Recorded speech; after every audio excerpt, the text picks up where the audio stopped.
Salut! Aujourd'hui, on se retrouve dans la cuisine. Parce que c'est vrai que là, de plus en plus, on va récolter. Et puis, je vais vous montrer comment faire des conserves avec la stérilisation en bocaux. Vous voyez, comme ceci. Et là, on y va, c'est parti. Alors pour tous ceux qui ne me connaissent pas et qui viennent pour la première fois sur la chaîne, cette année, on s'est lancé un petit défi de créer un carré alimentaire urbain, c'est-à-dire dans un petit espace de 300 mètres carrés, on va aménager un terrain, aussi bien dans le potager et aussi bien dans tout ce qui est verger. Donc on va faire ça sur à peu près 3 ans, 3-4 ans. Et tous les jours, je vous montre ça étape par étape. Et puis allez-y, regardez maintenant. Aujourd'hui, on va faire des conserves parce qu'on a récolté énormément. Vous voyez par exemple, là encore ce matin, j'ai récolté un beau chou-fleur. Vous voyez, dans une petite surface, un beau chou-fleur qu'on va mettre cuire, et puis on va manger ça avec d'autres petits légumes par exemple, ou un petit gratin avec du jambon, on va faire comme on veut. Et puis vous voyez, j'ai récupéré pas mal de courgettes, parce que là c'est la saison. Alors on y va, c'est parti, je vais vous montrer comment conserver des haricots. Et puis bien sûr, on pourra conserver beaucoup de choses en les stérilisant, donc bien sûr tout ce qui va être fruits, et puis on fera des ratatouilles. Par exemple, j'ai fait aussi des ratatouilles, vous voyez, comme ceci, dans des bocaux. Donc avec toutes les récoltes qu'on va faire, l'avantage de la stérilisation, c'est qu'on pourra avoir des bons légumes tout l'hiver, et puis on pourra surtout manger des légumes de qualité. C'est ça le plus important, sans produits chimiques, sans rien, parce que c'est nous qui l'avons fait. Alors on y va, on passe aux étapes. Il y en a à peu près 11 étapes pour bien fabriquer des légumes en conserve. Allez, c'est parti, on y va. Alors bien sûr, avant toute chose, on va commencer par avoir des bocaux. Alors, les bocaux, vous voyez, moi j'ai récupéré des anciens bocaux. J'ai pas acheté d'une célèbre marque parce que je trouve que c'est quand même assez cher. Et puis on peut en trouver en chinant. Le plus important, si c'est la célèbre marque, il faut mettre le joint avec. Mais moi, ce que j'ai fait, j'ai récupéré. Et le plus important, vous voyez, c'est... Vous entendez ? C'est ça le plus important. Il faut un couvercle avec ce petit système de clip. Et c'est ce petit système qui va se... Là, il est dessus. Et là, quand il va être stérilisé, il va être enfoncé. Et c'est là qu'on va savoir si la stérilisation a bien marché. Donc moi, j'ai récupéré ça et ça marche super bien. Vous voyez là, j'appuie dessus. Vous voyez, il n'y a plus de bruit. Donc ça veut dire que les bocaux sont bien stérilisés et puis qu'on peut les garder. Alors nous, on va les manger rapidement, mais on peut les garder toute la saison. À peu près, moins d'un an à peu près.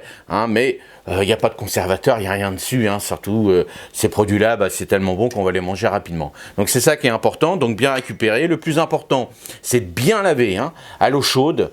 C'est ça, c'est important. Bien désinfecter, bien laver à l'eau chaude. Les couvercles, eux, pareil, dans l'eau bouillante, à peu près 1 ou 2 minutes, dans de l'eau très bouillante, pour désinfecter tout ça, bien les nettoyer, c'est important. Si vous voyez une moindre brêchure autour du pot, allez hop, de côté, vous embêtez pas. Si le pot est un peu, c'est-à-dire si le couvercle est un petit peu rouillé, hop, vous embêtez pas, vous enlevez, vous prenez pas de risque, c'est important parce que la stérilisation, alors bien sûr avant d'ouvrir, quand vous allez ouvrir, si vous avez une odeur ou un truc comme ça, voilà, vous mettez ça de côté, vous n'allez pas prendre de risque. Si vous commencez un petit peu dans la stérilisation, il ne faut pas prendre de risque. Parce que, alors des légumes, c'est pas très grave. Mais si vous allez plus loin après dans la stérilisation de viande ou des choses comme ça, là, c'est plus délicat. Donc là, pour l'instant, on vous montre, je vais vous montrer, surtout pour les haricots, c'est ça qui est important. Liste des ingrédients. Donc, bien sûr, des pots avec des couvercles. Un stérilisateur, je vous mettrai la description pour en acheter un si vous n'en trouvez pas. Et bien sûr, un torchon, du sel, de l'eau et des légumes. Alors maintenant, on va équeuter les haricots. Donc là, vous prenez votre temps, vous voyez, c'est tout simple. On enlève comme ça, tout simplement.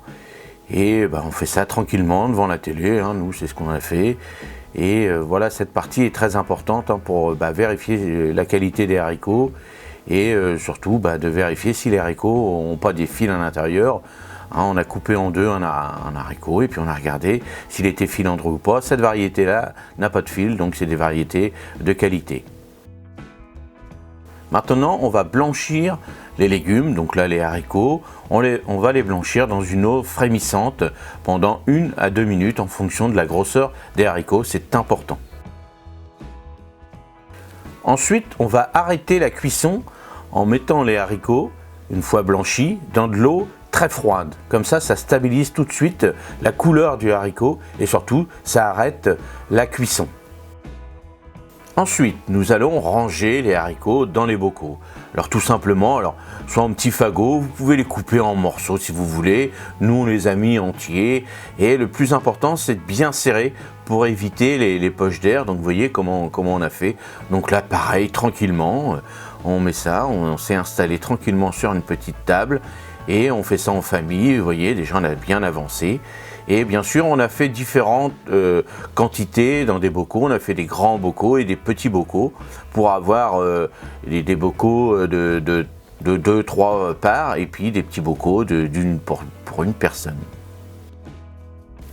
Ensuite, on va mettre la saumure. Donc la saumure, 20 g de sel pour 1 litre d'eau.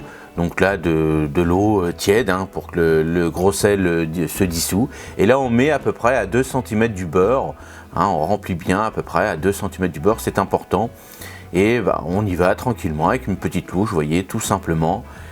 Voilà, comme ceci. Et voilà, et on y va, on enchaîne tous les petits pots. Alors maintenant, on va fermer, donc on vérifie bien tout autour des pots s'il n'y a pas une petite impureté qui pourrait gêner la fermeture des couvercles. Et puis sinon on y va tranquillement. Donc vous voyez ça, on fait ça tranquillement, voilà, comme ceci. On ferme bien, on y va et on fait tous les pots comme ceci. Ensuite, on y va, on pose la grille au fond du stérilisateur et on met déjà une première couche parce que moi je vais en faire plus d'une vingtaine de pots. Et puis on met l'eau, on remplit, on remplit, on remplit. Maintenant, donc on a mis le petit torchon dessus les pots en dessous pour éviter que les pots dessus s'entrechoquent et puis puissent casser pendant la stérilisation. Donc on y va, on met les autres pots comme ça et là on va remplir jusqu'en haut, jusqu'à peu près 4 cm du beurre.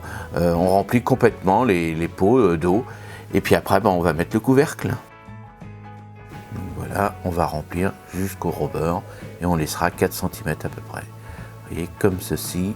On remplit bien, il faut vraiment qu'on ne voie plus les pots, qu'ils soient recouverts d'eau complètement. Voilà, comme ceci. Alors une fois qu'on a fermé avec le couvercle, hop, on programme, donc pour les haricots, 120 minutes. Et puis à la température qu'on a besoin, vous voyez, hop, on met bien sur le petit curseur, on met 100 degrés, vous voyez, comme ceci. Et puis on allume, et puis c'est parti. Et puis là maintenant, on n'a plus qu'à attendre.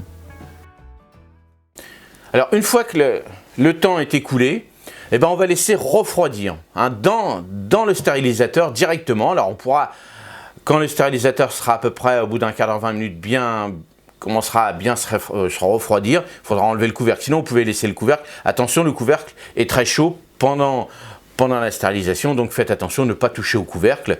Alors si, une fois que c'est fini, vous prenez un petit torchon, vous l'égouttez bien, vous le mettez de côté, comme ça, ça va s'évaporer et ça va refroidir tout doucement. Donc nous, on laisse toute la nuit refroidir les pots, comme ça on est tranquille.